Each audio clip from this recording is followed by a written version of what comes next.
Welcome everyone, it's Gray Shirt Guy, rock the gray shirt as always. Got a black shirt on today, but it's got some white, that makes great. We got Remember Cadia, wife got me this for Valentine's Day, so that's pretty nice. We're going to go over a few things that we have acquired and talk about some other armies, get into the newsy news, and then show you some pictures of stuff we painted. So let's kind of get into it. I had to go on a work trip. I do a lot of work trips, which is why my painting progress is a little slow. And while I was there, it took me to a city nearby, one of my longtime friends, and he had a bunch of sealed Warhammer kits he hasn't really gotten. He follows the lore and plays the video games, but he hasn't really done much with the models in a long time. And so he had a couple sealed kits and gave me some to work on. We got some Dark Elf Cold One Knights. Those are going to be cool, still wrapped in their plastic. And then we got some Dark Elf Arc Corsairs. Black Arc Corsairs. So we got some of the old Dark Elf Pokeboys. Right now they're currently used. You can either use them in Old World or in Age of Sigmar. Probably going to keep these on square bases, use them for Old World. I don't think I'm going to do a Dark Elf army, but they are pretty cool to have. And then he gave me a sealed box of Tactical Marines. It's pretty neat. These are I'm not sure which edition of Tactical Marines, but they have the Flamer and the missile launcher. So they are one of the later versions. They're not the most recent. They're not the last version, the current version of Tactical Marines, because those come with a few more weapons. But these are pretty cool. Probably going to use them for Blood Ravens. Not 100% sure. We'll figure that out. And then before we go on to the next model kit we acquired. And so this still counts because I didn't buy these. These were gifted to me, so still haven't bought any models. I've been reading my way through this omnibus, the last White Shield omnibus with Minka Lesk, and she's not a super key character in the first part of the first book. She's in it, but she's not a big character. And so this omnibus covers. Flip to the first view. So it covers 3 of the stories, 3 of the big novels, and 2 short stories. So it covers Cadia Stands, Cadian Honor, and Traitor Rock, and then it covers 2 other short stories. So I finished Cadia Stands, and it was a pretty good book. The ending was, I felt a little rushed, but you know, you had to kind of figure out the fall of Cadia and then where the survivors are going to go. And so it was pretty rushed, but the whole up till the fall was pretty good. And I'm actually interested to see where we see Lesk go. And I do have her model. I have her like commemorative model, but I had never read the books. I do have the next one that comes after these 3, so that'll be cool. Working on gonna read this more. I got another work trip next week, so I'm gonna do some more reading on that one. And so I've been looking through. I can't remember which YouTuber gave this advice. I think it was Vince V. Vince Ventrello. He basically, this was like a year or 2 ago. He said if you have models that you're never going to work on, or they don't inspire you to want to paint them, then you should probably sell that project or get rid of that project. And I was looking at my shelf because I have a lot of unassembled models that I really want to get to.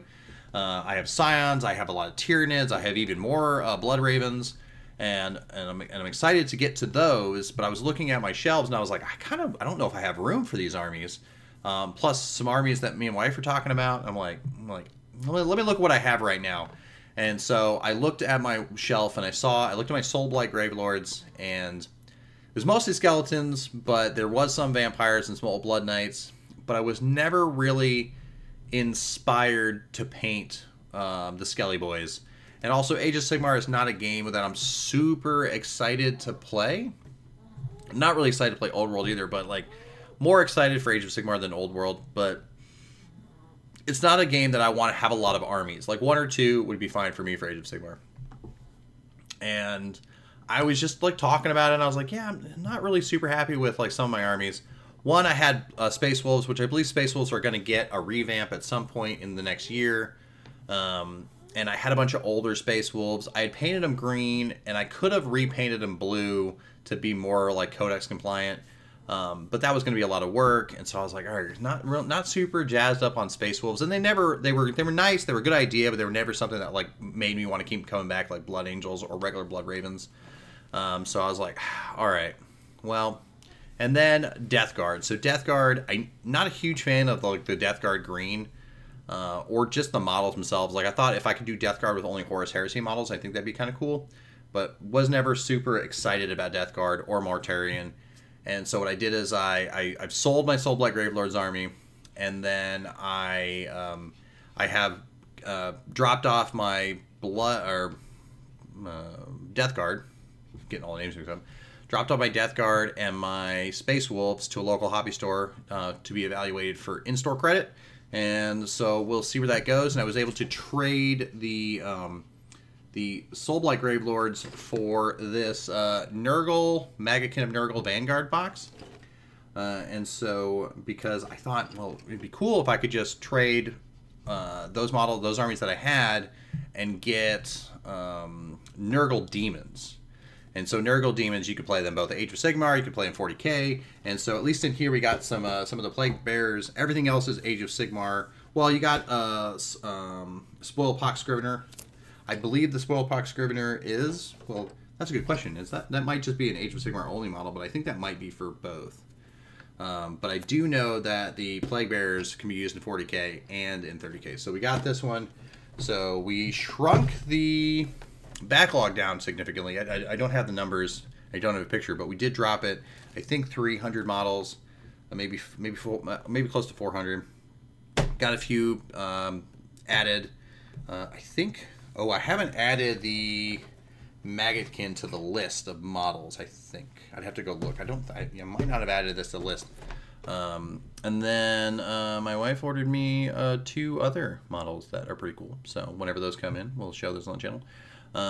Yeah, so let's see. Those are models that I acquired, books that I'm reading, and then let's get into some models I painted. Then we'll talk about the news. All right.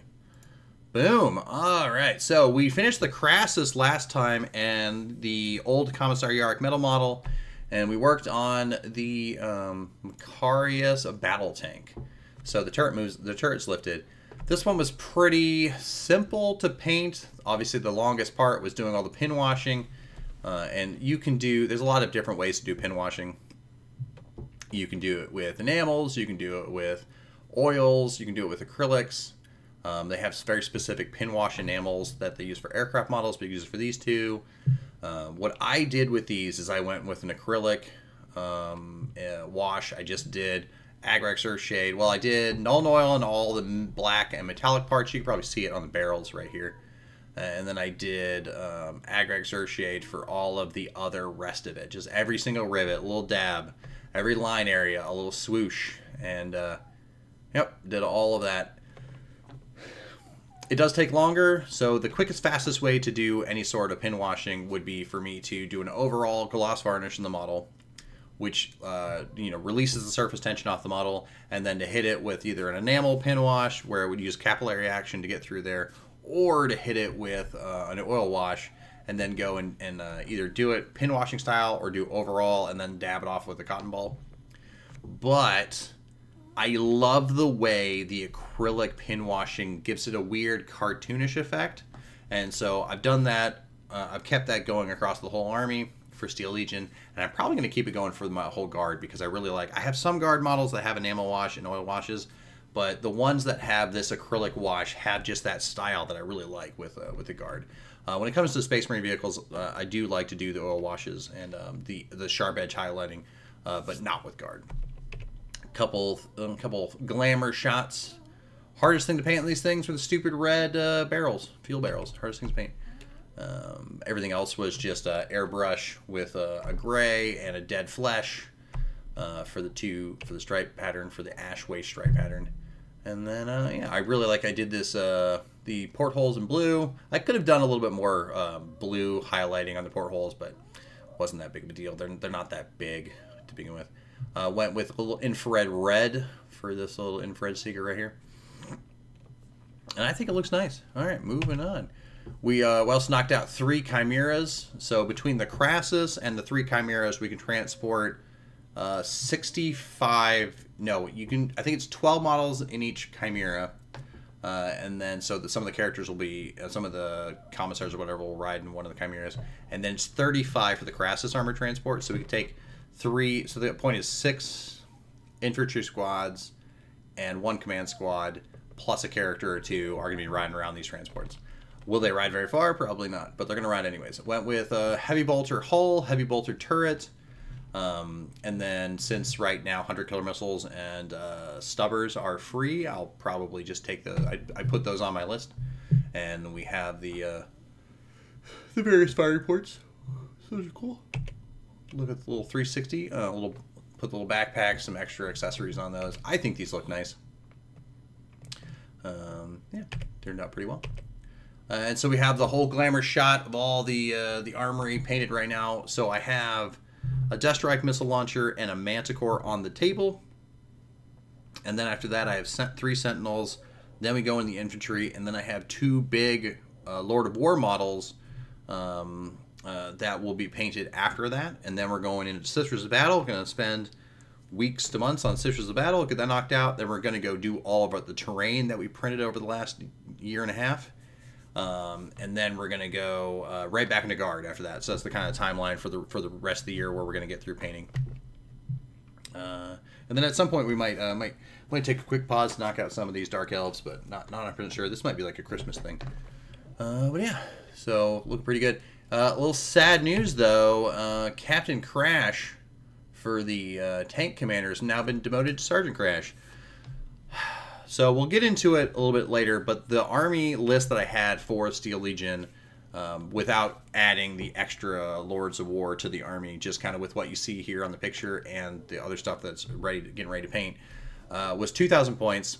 And with some points upgrades in the Minotaur and Field Manual that just came out, it's 2,010 points. So it was 2,000, now it's 2,010. So what I had to do is I had to drop him from being a tank commander to just a regular Lehman Rush Punisher, and then I was able to add a Commissar, and I believe I gave one of the HQs a benefit or something. I either get to add a Commissar and a benefit, or I get to add a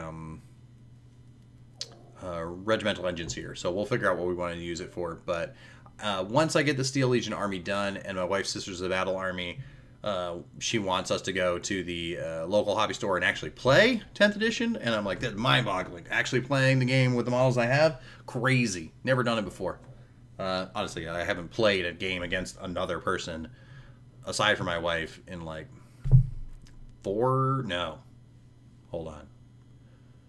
almost 10 years. Yeah, because I've had bad luck going to hobby stores, and I've had bad luck playing against other people.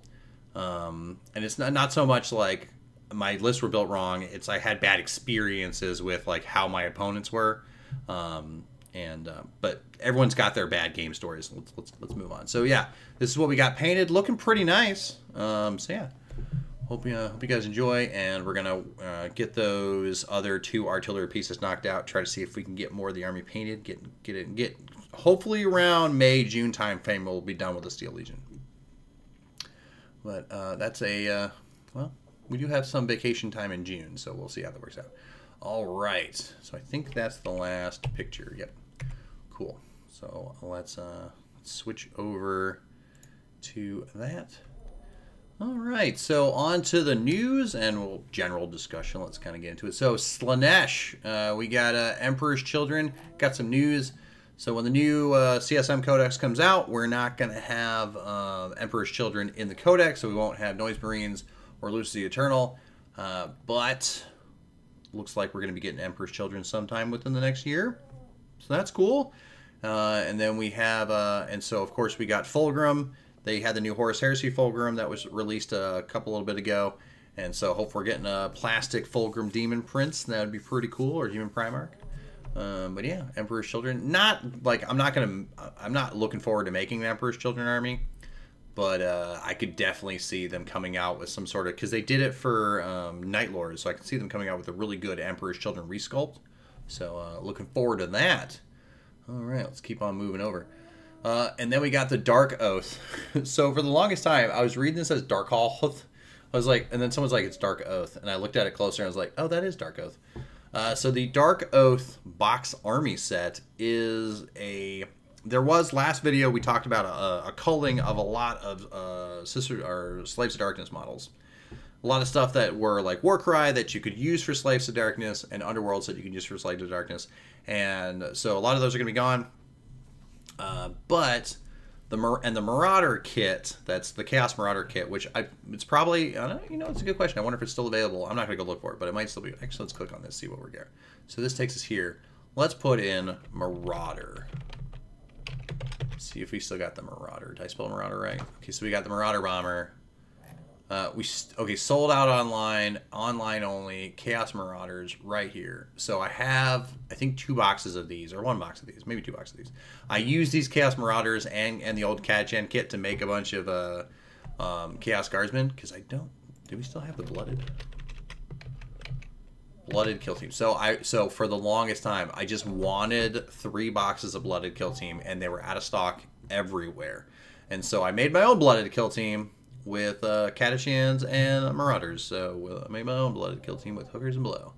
So, but yeah. Anyways, Dark Oath. These are these look like the replacement for the Chaos Marauders. The sculpts look really nice, and I'm looking forward to seeing these at some point. You know, whenever I get around to doing my Slaves to Darkness, I will paint my old Marauders up because they still look pretty cool. I like the whole cartoony bit for the Marauders. But I would like to see either playing against these or have some of these in the long distant future. A couple other pre-orders for like Bretonnia, nothing super.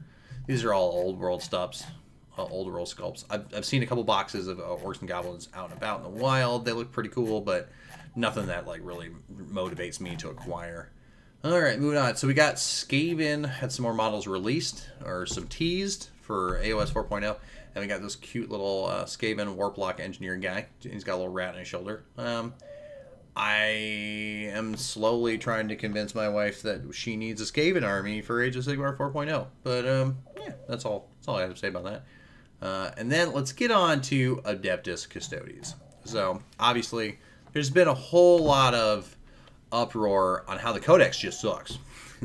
I don't play Custodes. I have had no desire to ever get Custodes because from a tabletop standpoint, they didn't make any sense because the Custodes themselves are supposed to be so strong that you only need a few of them. Like you only need like 3 or 4 for an entire planet, and it seemed kind of weird to make an army with models that were almost knight tier strong, but were still pretty numerous on the tabletop.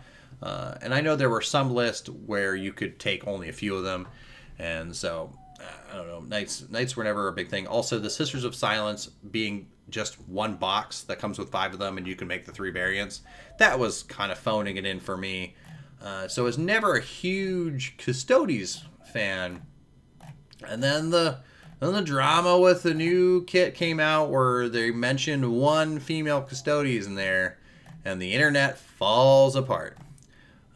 And so there was a funny webcomic, you've probably seen it around, where it shows a Custodes, and then there's a planetary governor being like, there's no female Custodes, and then it turns out the Custodes is actually just like a Tzeentch demon plant. She's got a little third eye going on. So if you've seen that around the internet, that comic gave me a little bit of inspiration to make a Custodes army. But if I ever made one, it would just be with like, it would have like a Tzeentch demon motif with like, it would look, I wouldn't do any modifications. I would just like paint the skin or give them like, or do a blue wash over them to give them kind of like more of an ethereal, like Tzeentch demon glow. But I don't know. My wife seems a little bit excited to make Custodes though. I was thinking I could do them, just really piss everybody off and make a female Custodes army that's like based off of every Taylor Swift album, and then also have like Sailor Senshi incorporated in there too. Just because I really like those things. Yeah, so I also really like strong women. I think it's nice. I mean, like, obviously, almost every army has lady characters in it. I mean, we're talking about Guard over here. And so I don't care either way if they make Custodes. I mean, look, the whole thing about this, my biggest hot take was, hey, they still ruined aircraft in 40K. Like, I don't care what you do with the lore, they still ruin aircraft in 40K. How do you ruin artillery and air support? How do you ruin those 2 things? Oh, well, they're not interactive in the game. Well, make them interactive. don't make it to where they can't be used till turn 3. So, like, I don't care about this lore change. The lore in 40k has always changed. It's always been retconned. Like, Leman Russ used to be just a dude before he became a Primarch. He was just like some Space Marine. And then he was retconned to being a Primarch, and that whole story was retconned. And there's the whole thing where all of the lore and all of the books is written from different perspectives and different parties, so you can never fully trust everything that's written in a codex. There's almost no true lore to 40k because it's all written secondhand from people that only know part of it. So okay, so we have a female custody. Okay. I mean, I don't know if I would have, like, the codex was fine, how they put it in the codex. The social media response to it, where they're like, they've always been around. I wouldn't have introduced it that way. I would have introduced it a different way. First, I would have actually just released the model. I'd have been like, bam, female custody model, and then have been like, and then that would have been an interesting roar. Like, female custody model, give her a little bit of backstory, cool, whatever. I don't care. But yeah, moving on. So, and then this weekend's preview was Tau, obviously. Now that we're getting some new Tau stuff, I was a little concerned about Tau, but I think I think my Tau army as is. I didn't magnetize any of my Tau, but I think we'll be fine. So I like the old classic artwork.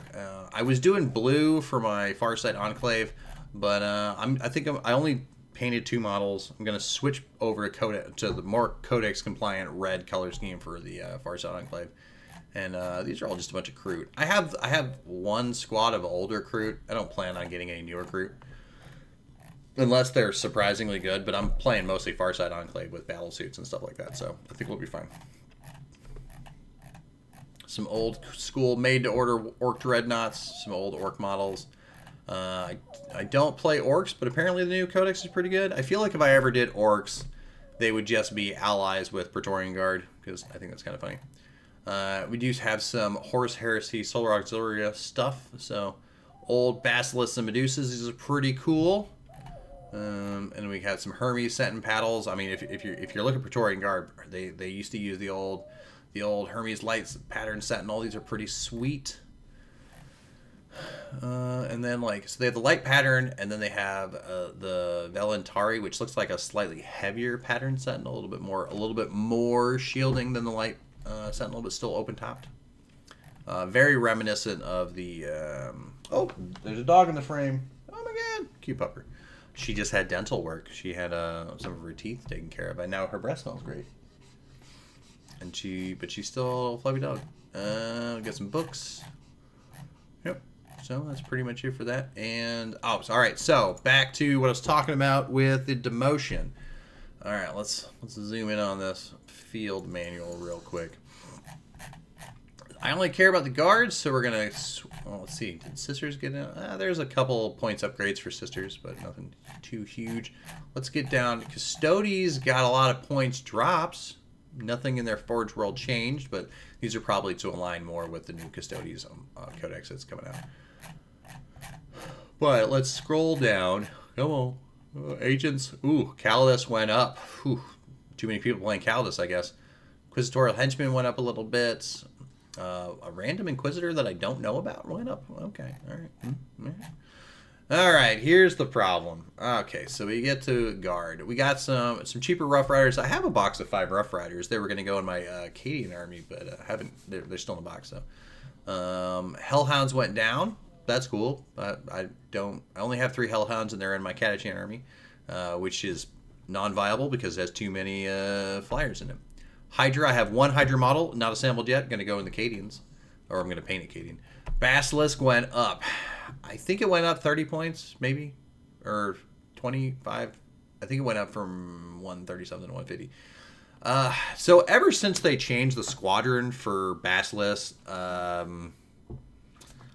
like, you can only take 3 Basilisks in an army, so sure, I'll pay, what is that, 500 points? Because it's 450, I think. Yeah, 450. I'll pay 450 to take 3 Basilisks. I don't care. I was taking 6 to 9 Basilisks before. I'll take 3, whatever. Still mad about my Talarn Desert Raiders, and I have 3 Talarn Basilisks that I can't use unless I'm playing Apocalypse, nice, or if I'm playing just just like a house rules game. Bulgrin went up a few points. I do have 6 Bulgrin. They're not painted, so it's not a huge loss there. I haven't played with them. And Castercam went up a little bit. A lot of the Leman Russes went down to points, but the Manticore went up 10 more points. It was 170. It went up to 180, and now it's 190. And I mean, yes, I get it. The Manticore is powerful. But the reason why my points list for Steel Legion went up to 10 points was because I have 1 Manticore in the army. But I was able to drop, so I had to take the Tank Commander, which is 205, I believe, down to a Punisher, keep the Manticore, and then do some stuff. I kind of wanted the Tank Commander, but I wasn't gonna lose the Manticore. So that is why we got our demotion and the Medusa Carriage Battery. I don't have that model. So the one thing that annoys me is that they were still selling, and they might still be selling. Let me see. Are they still selling it? Let me click on this. So click on pre-order. So take me to the website. Oh, no, that's not available for pre-order anymore. That book must have sold out. Let's click on this one. Okay. So let's look for, what is it? What is it? Can't remember the model. Oh, yeah. Engineers. Okay, Engineers. They are still selling the Deathcore Krieg Engineers. So I bought 1 or 2 boxes of these Shotgun Engineers. But if we go to this field manual, we type in Engineer. There are no Engineers. There are no Deathcore Krieg Engineers anywhere in the rulebooks, but they're still selling this model kit, which leads me to believe that we're either going to get a plastic variant of this, because if they're not going to have rules for it, they wouldn't sell it. So we're either going to get rules for this squad in the next Guard Codex, and they may convert it to plastic, because I'm thinking that they're going to try to get rid of all of the resin Deathcore Krieg models and release them as plastic, which would be cool. I have a bunch of the plastic Kill Team Krieg boxes, and I have some of the resin Kill Team Krieg stuff, which is once I get back into doing all the rest of the after Sisters of Battle and I get back into Guard, we're going to build up those Krieg and get them on the table, because that army's pretty small. I don't even think I have 2,000 points of Krieg, but either way. Yeah, so the Deathcore Krieg Engineers, I have a squad, but there's no rules for them. It's kind of annoying. But other than that, yeah, that's pretty much the newsy news. I don't really have anything else to add. Do you have anything else to add? I don't think so. No? Alright, well. Let's have the goats. Oh, yeah. So we went to the family farm yesterday, and we saw some goats. I don't have any pictures of the goats, but they were cute and adorable. Yeah, one last quick look at that dog back there. Hope you enjoy. Anyways, see you around. Goodbye.